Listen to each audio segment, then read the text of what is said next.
Bienvenue dans cette nouvelle vidéo de Lexical Info. Le président Emmanuel Macron au Mali, pour dissiper les malentendus? N'oubliez pas de vous abonner juste en bas de cette vidéo à Lexical Info. La visite du chef d'État français, Emmanuel Macron, à Bamako, lundi, est une opportunité pour crever l'abcès qui gangrène les relations entre le Mali et la France. Depuis quelques mois, le président français rencontrera le président de la transition, le colonel Assimi Goïta, avant de se rendre à Gao, Nord, pour partager un dîner de Noël avec les militaires de l'opération Barkhane. Pour la première fois, les deux chefs d'État aborderont, de vive voix, un certain nombre de sujets, dont le nouveau format de Barkhane, la coopération militaire avec la Russie et la situation politique. Cette visite pourrait être l'occasion de clarifier les choses sur le plan sécuritaire, à la lumière notamment des derniers développements intervenus. Une conciliation des points de vue pour harmoniser la conduite à tenir face aux défis de l'heure paraît possible. Et c'est, certainement, ce que souhaitent les autorités de la transition qui n'ont jamais nié l'importance de l'apport des troupes françaises, tout comme celui des casques bleus dans la stabilisation du Mali. Elles ne sauraient pour autant, lors des échanges qui meubleront cette visite, taire les tares dont l'évocation heurte visiblement l'allié français. Paris n'a jamais caché son agacement face aux changements intervenus à la tête de la transition malienne en mai dernier. Et le message délivré par le Premier ministre, Choguel Kokalla Maïga, à la tribune des Nations Unies à New York, en septembre dernier, accusant la France d'abandon en plein vol, a davantage tendu les relations bilatérales. Mais, comment ne pas être d'accord avec les officiels maliens quand on voit la France réduire ses effectifs, sans une réelle concertation avec le Mali? Ce n'est tout de même pas difficile de comprendre l'inquiétude de Bamako et sa volonté de trouver d'autres partenaires capables de l'épauler contre l'hydre terroriste, loin d'être vaincu, malgré les sévères coups que les soldats français et maliens lui ont portés. Le départ de la force Barkhane de Kidal, Tessali et Tombouctou, dans le nord du Mali, laisse un vide qui n'échappe pas aux plus mauvais des stratèges militaires. Pendant ce temps, la situation sécuritaire continue de se dégrader.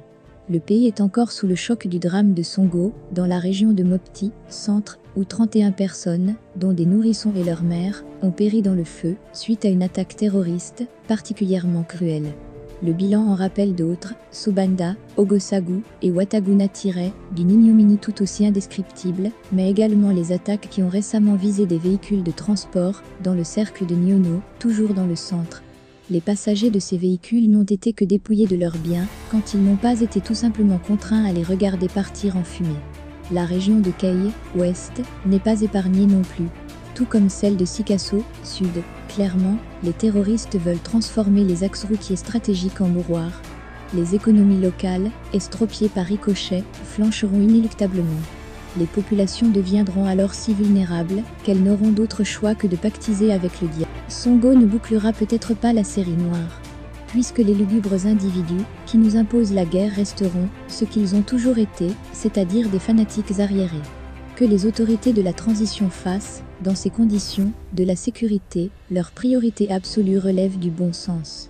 Tout comme cette volonté assumée de multiplier les partenaires, de sorte à ne plus dépendre d'un seul allié. La coopération militaire entre le Mali et la Russie occupera, sans doute, une place de choix dans les échanges entre Macron et le colonel Goïta. Les susceptibilités quant aux intentions de nos autorités de contracter avec le partenaire russe ont servi de levier pour braquer la communauté internationale. L'ancienne puissance coloniale a mobilisé tous ses alliés occidentaux pour barrer la route du Mali devant la Russie. Même l'oncle Sam est entré dans la danse, avec le récent communiqué du département d'État, mettant les autorités maliennes en garde contre l'arrivée de soldats russes sur notre sol. On aurait dit que nous n'étions plus État souverain, qui mérite d'être compris et accompagné par la communauté internationale. Les puissances mondiales ayant les gros moyens militaires regardent ailleurs, quand elles ne font pas le service minimum, pendant que les populations maliennes continuent de subir le joug meurtrier des hordes obscurantistes, prétendument mobilisées pour défendre l'islam. Le Mali a besoin de soutien, mais un soutien qui nous permet de venir à bout d'un ennemi retors et cruel. C'est pourquoi Bamako accueille son allié français, Emmanuel Macron, à bras ouverts. Car, le Mali et la France ont plus à gagner en taisant leurs divergences. Le Mali n'est pas dans une bonne posture sur le plan sécuritaire, et la France a tout intérêt à faire en sorte que son intervention au Sahel ne se solde pas par un échec. Cette zone de l'Afrique fait partie de sa sphère d'influence. Ses alliés occidentaux semblent décidés à l'épauler pour qu'elle ne perde pas pied en Afrique de l'Ouest.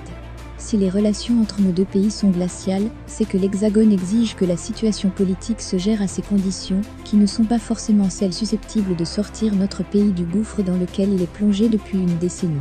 Certes, il faudra revenir à l'ordre constitutionnel. Mais ce mantra répété pour exiger l'organisation des élections ramène la crise à sa seule dimension politique. Or, c'est précisément le très peu de tout ce qui est démocratique et républicain qui émerge dans les régions de Mopti et Ségou, où les élections sont certainement le cadet des soucis des populations. À ce sujet, les recommandations issues de la FA communale des Assises nationales de la refondation dans ces régions sont éloquentes. Merci pour votre aimable attention et n'oubliez pas d'activer la cloche de notification pour recevoir les prochaines informations.